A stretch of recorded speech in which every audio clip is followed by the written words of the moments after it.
ഭാഷാസ്നേഹം ഭാഷാ ഭ്രാന്താകരുതെന്ന് പറഞ്ഞ മലയാളത്തിലെ പ്രമുഖ സാഹിത്യകാരൻ ടി പത്മനാഭന്റെ വാക്കുകളിൽ തുടങ്ങുന്നു ഇന്നത്തെ ചർച്ച. സ്വന്തം ഭാഷയ്ക്ക് മുകളിൽ വാളുയർന്നാൽ നമ്മൾ മലയാളികൾ പ്ലക്കാർഡ് ഉയർത്തുകയും പ്രസംഗിക്കുകയും വേണമെങ്കിൽ പ്രതിഷേധ ഘോഷയാത്ര നടത്തുകയും ചെയ്യും. പക്ഷേ തമിഴൻ ജീവൻ ത്യജിച്ചുകൊണ്ടാകും പ്രതിഷേധിക്കുക. തമിഴ് ഭാഷയോളം ആളിക്കത്തിക്കാവുന്ന മറ്റൊന്നുമില്ല ആ സംസ്ഥാനത്ത്. ഒരു രാജ്യം ഒരു ഭാഷ എന്ന കേന്ദ്ര സർക്കാരിന്റെ പരോക്ഷവാദങ്ങളെ എതിർത്തുകൊണ്ട് തമിഴ്നാട് പലപ്പോഴായി കൊടുത്ത മറുപടികളുമുണ്ട്. അതിന്റെ തുടർച്ചയാണ് രൂപയുടെ മുഖം പോലും തമിഴാക്കി മാറ്റിയതിലുള്ള സ്റ്റാലിന്റെ പ്രതിഷേധം. സംസ്ഥാനം ഭരിക്കുന്ന DMK തൊട്ട് TVK നയിക്കുന്ന വിജയും കമൽഹാസനുമെല്ലാം പരസ്പരം യുദ്ധം ചെയ്യാതെ ഒറ്റക്കെട്ടായി കേന്ദ്രത്തോട് പറയുന്നത് തമിഴിനെ തൊട്ട് കളിക്കരുത്, ഹിന്ദി അടിച്ചേൽപ്പിക്കരുത് എന്നാണ്.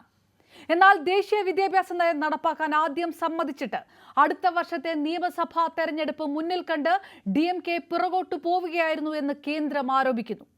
അപ്പോൾ 3 ചോദ്യങ്ങളാണ് ഉയരുന്നത്. കേന്ദ്ര അജണ്ട ഇന്ത്യക്ക് പകരം ഹിന്ദി നടപ്പാക്കാനാണോ? ത്രിഭാഷാ നയത്തിന് ഈ കാലത്ത് മുഖം തിരിക്കേണ്ടതുണ്ടോ?